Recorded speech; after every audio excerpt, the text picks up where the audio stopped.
umri mwingi na afya tu. Mungu akupe, Mungu akupatie umri mwingi na afya. Mwenyezi Mungu akutumie malaika walinzi wakulinde wewe na familia yako. Mungu akupatie umri mwingi, maana unasaidia sana, unatusaidia sana sisi wanawake, unatuokoa, umeokoa dunia nzima.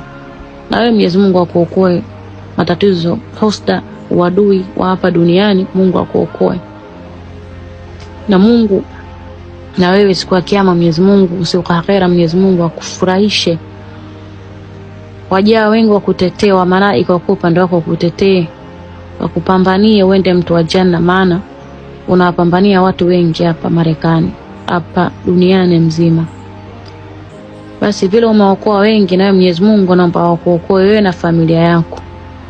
Na Mwenyezi Mungu siku ya akhera watu wakugombanie janna, wakugombanie malaika Jannatul Firdausa, janna ya kwanza, mlango wa kwanza, wa pili, wa tatu mpaka mlango wa 7.